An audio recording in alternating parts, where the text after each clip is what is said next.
You're listening to the Recovered Life Show, the show that helps people in recovery live their best recovered lives.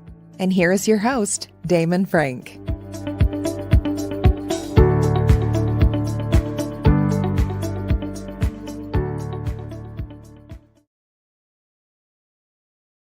And welcome back to the Recovered Life Show. It is Wednesday, June 8th, 2022, joined by my co-host and partner in crime, Kristina Dennis. How you doing, Kristina?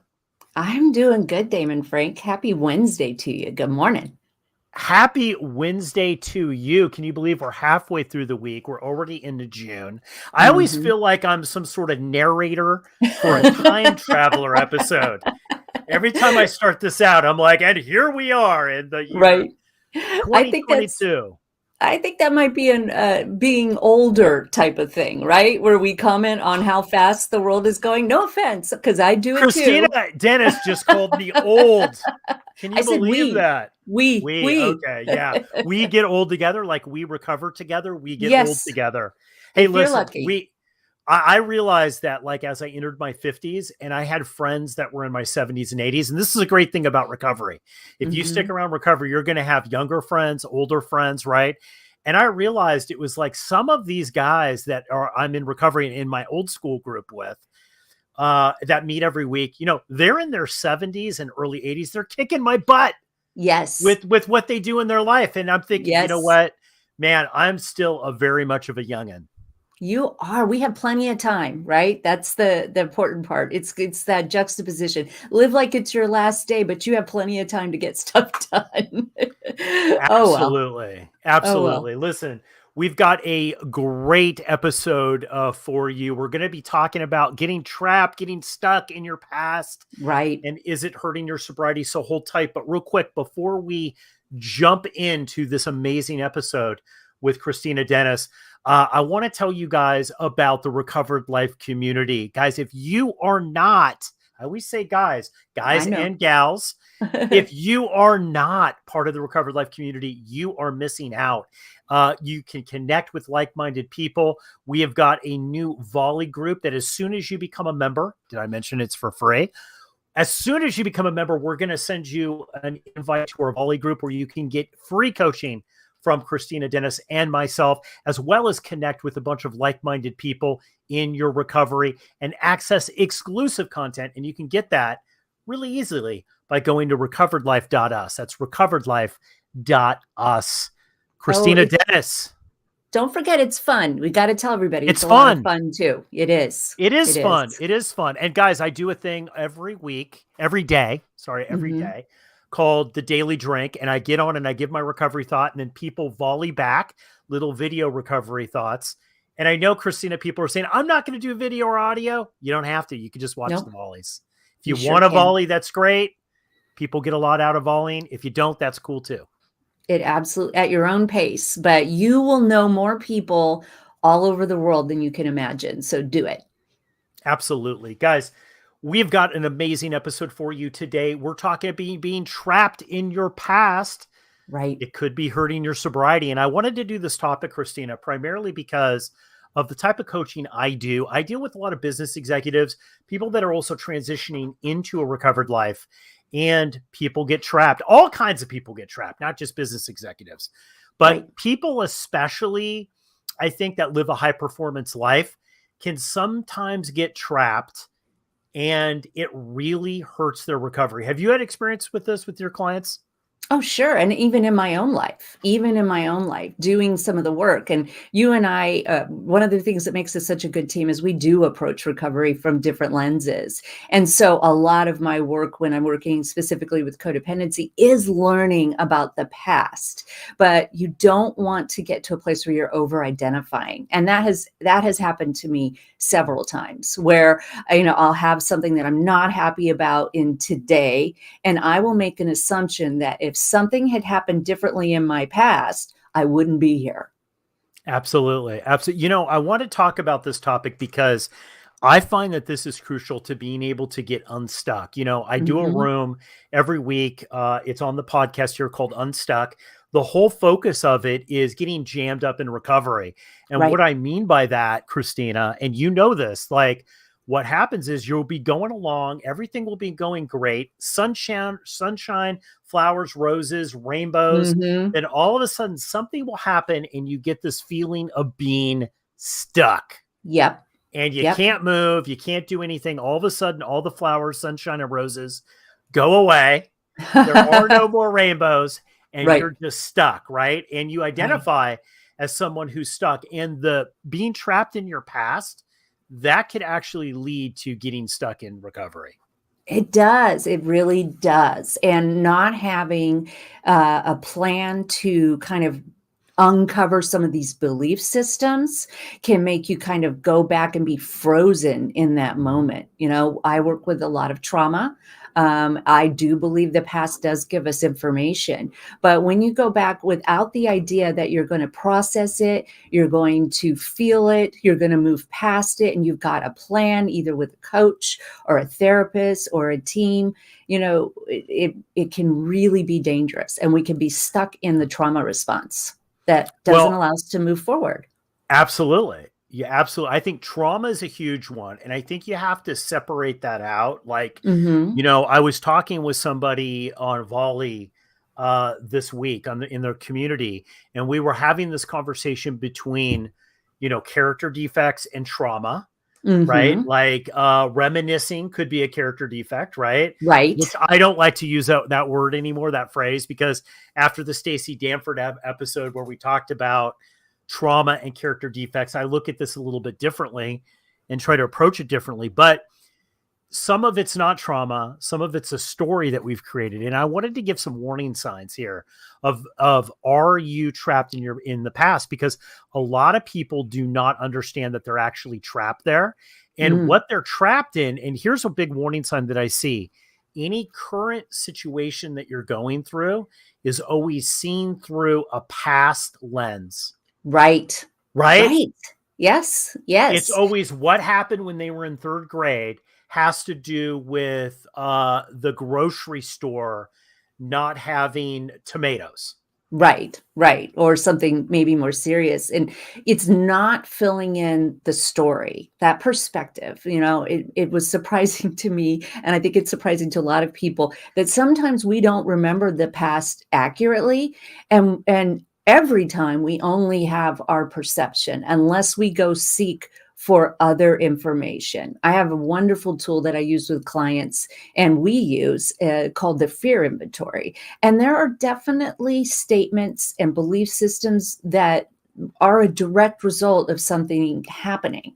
But if we don't finish out that fourth column with evidence that shows us that that fear is no more longer applicable, that there are actually instances and occurrences and all kinds of things that have happened that don't speak to this belief that we have, we are doing ourselves a disservice. Well, I think this is the thing when a past trauma or a past experience, right? Mm-hmm. Where we build armor and a story out of it. And Yep. I believe really firmly, like a lot of people that I work with, including myself, I've gone through this so many times. I have to be careful not to create a narration, a story, a Right. dramatized story that then becomes who I am in the present tense, right? Right. And this is the key. This is the key. It's like we know that access to our best recovered life and our best life in general, whether you're in recovery or not, is being in the presence in the here and now. That's the only thing that matters. But what happens is, I think so many times, Kristina, is that we've had these past experiences and we've made these decisions. I call them tent poles, right? Well, Right. I'm just not smart enough, or Yes. I'm not talented enough to be able to do this, or things don't work out for me when it comes to money or relationships or fill in the blank, right? And what we do is we create a story, and it's our narrative, and it's how we interact and approach everything. And then lo and behold, Kristina, guess what? That starts coming true. It Because does. the universe starts to say, well, if that's what you want, I'll give it to you. Yes. Yes, those dangerous, anytime you start using a belief or using the phrases, this always happens to me. I'm unlucky. This always happens to me. One of mine was, I had to move out at a very young age. And so I didn't attend formal education right after, to like a lot of my friends. And it was an unfortunate situation. It was a harm that was done to me. But for a long time, I held on to the belief that because I didn't get that opportunity or break like my friends, I was always going to be mistreated at work. I was always going to be overlooked. I had to finish the story. I had to start pointing to things and working with somebody that says, well, wait a minute, what about this award? And what about that promotion? And I had to fill out the information and acknowledge that there were a lot of good things that happened too. Yes, absolutely. And this is the thing that I want to say is when you build a story and a narrative about who you are, what happens is you feel that you need to replay that narrative over and over and over again. And what Exactly. happens is it becomes part of your personality, what you believe is your personality. And it's really the ability to be able to identify, like you said, you talked about the fear inventory.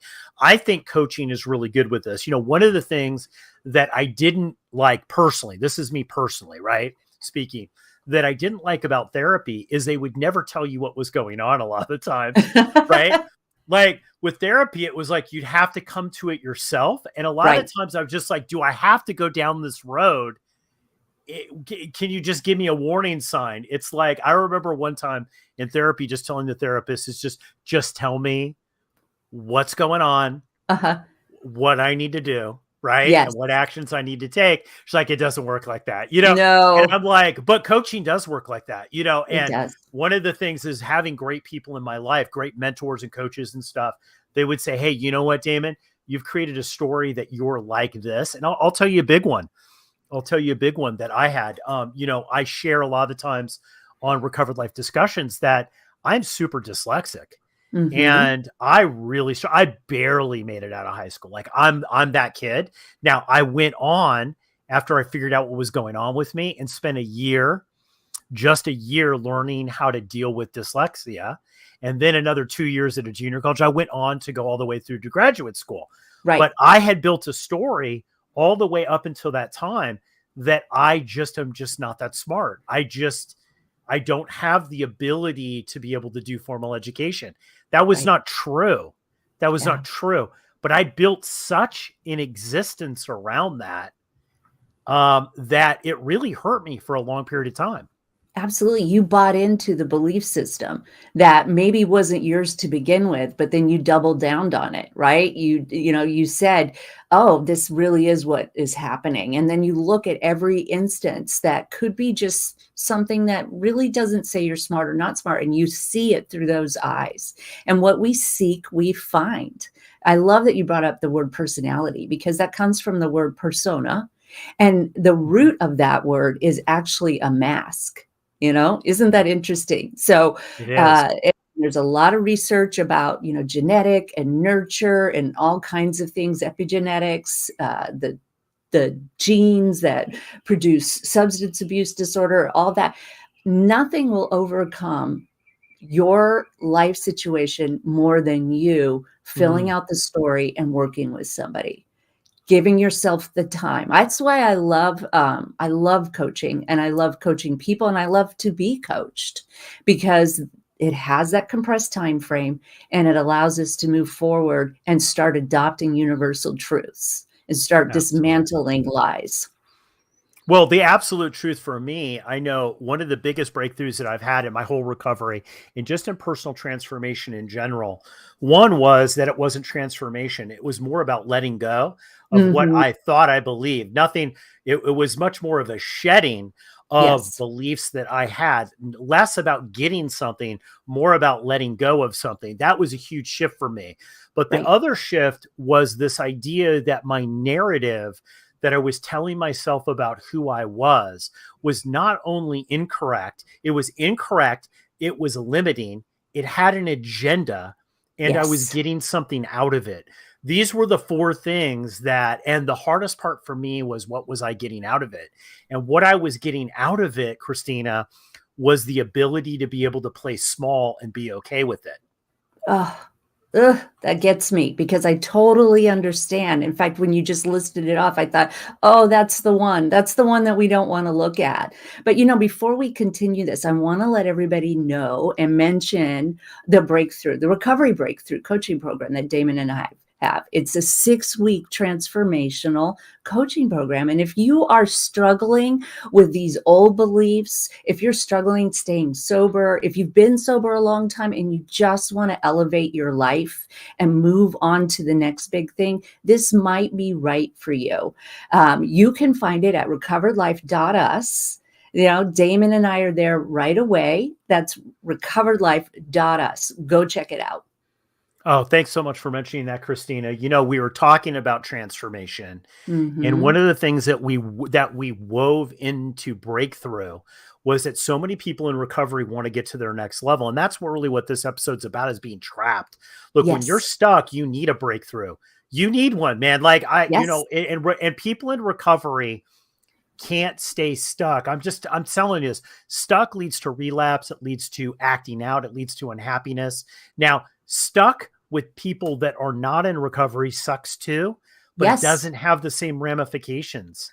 We always have to be moving. And what I like in a breakthrough is what we did is we wove in a lot of the things that we've used with our clients that make a huge impact in a short period of time. And this is the key. What I found is that you can drop the story about you and you could rewrite a more healthy story that allows space, a gap, if you will, to be able to grow, learn, achieve, and just be, with who you are, without being so trapped into this narrow story about who we are, what we believe, and what we're capable of.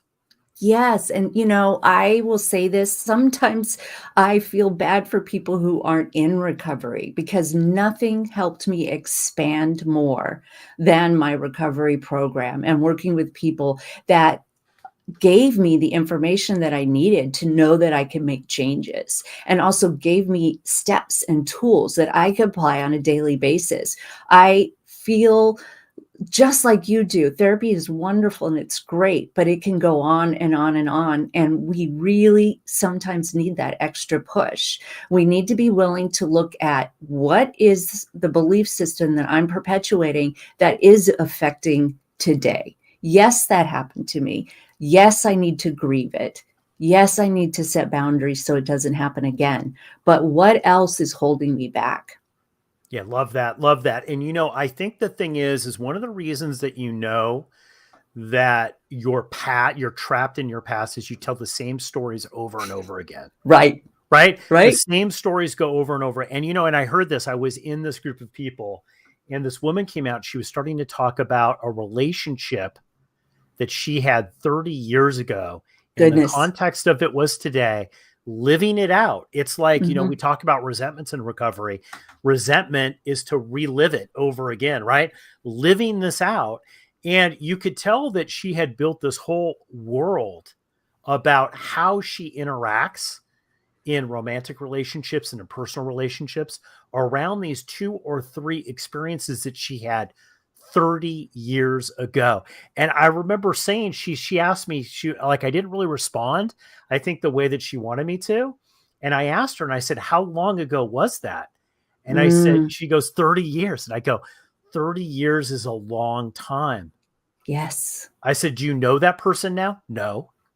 Do you interact? No. Are you in the same city? No.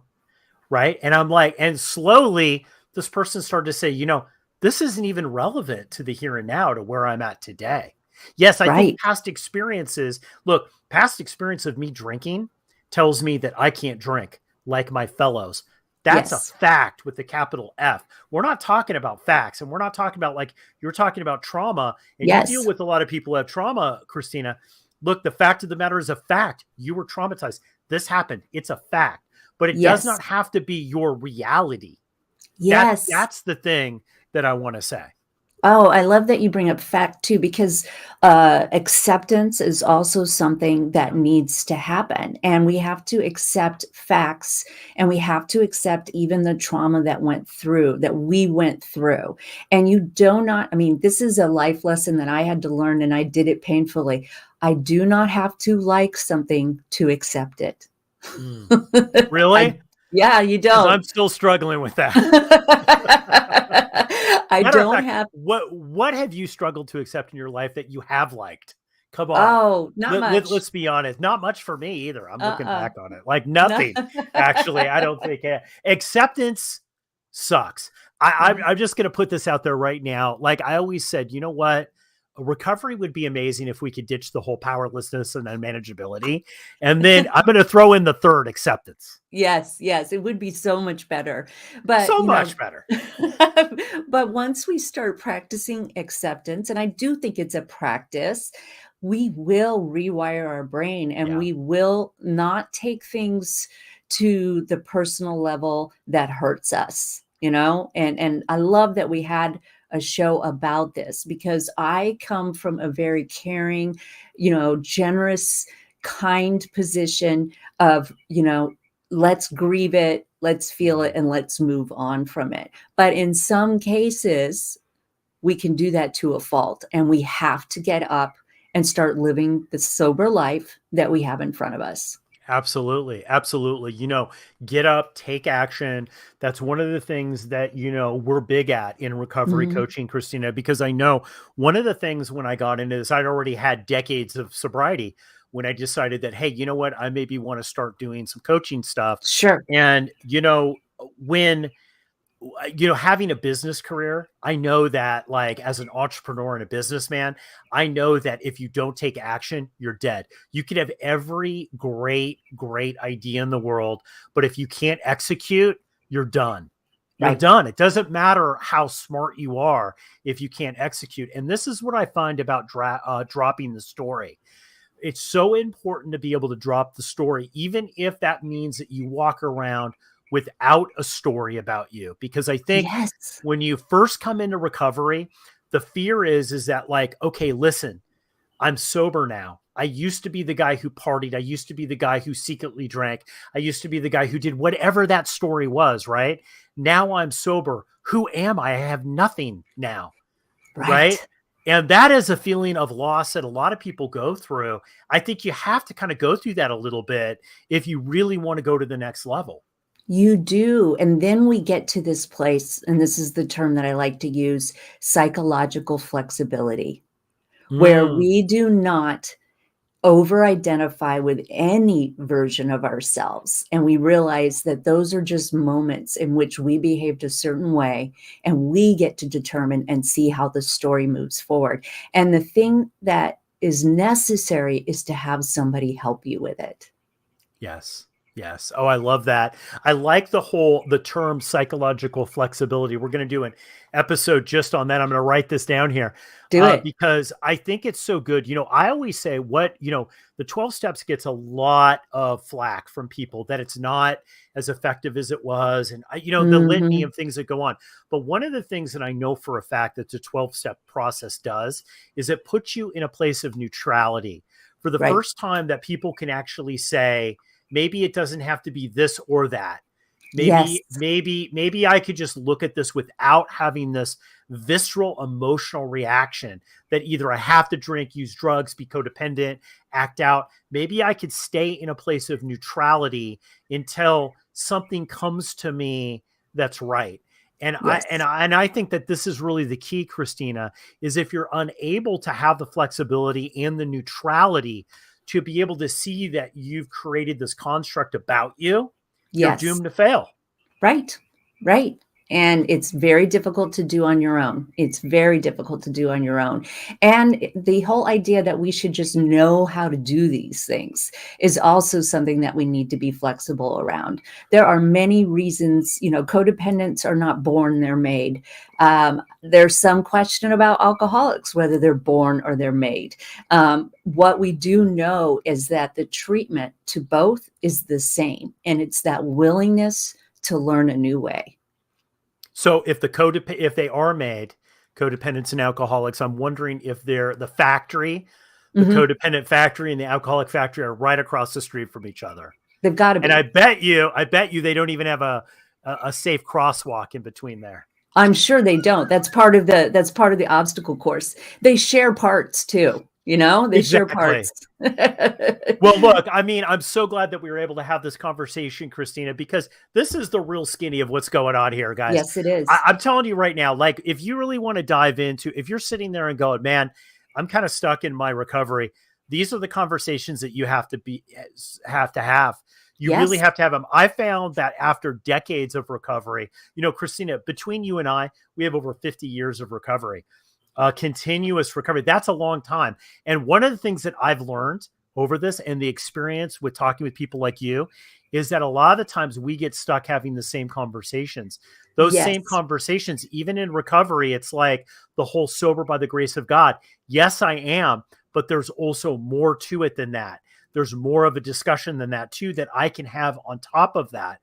And I always find that you have to keep pushing and having these conversations. And part of that is finding a group of people like we have on Recovered Life that sometimes will ask the uncomfortable question, right, and host a discussion about an uncomfortable topic. So true. It is, I think, the reason why Recovered Life was made, is so that we can have these deeper conversations and have richer lives. Absolutely. And guys, you can join that totally for free by going to recoveredlife.us. You can access exclusive content. You even get some free coaching from Kristina Dennis and myself. And we have a thing on there called the Daily Drink, which I give a thought, and you could get back to us on that thought and participate. You get access to our exclusive volley group. You get access to exclusive content. You're on our email list, and it's totally for free. All you have to do is go to recoveredlife.us. Kristina, this has been a great episode. Wednesday, June 8th, 2022 in the can. Any final thoughts? Take care of you, Damon. Everybody take care of themselves out there. Everybody go out and live their best recovered life. We will see you on our next episode. Keep the conversation going. Join Recovered Life, a community of like-minded people who are looking to live their best recovered lives. Membership is free, and you can apply at recoveredlife.us.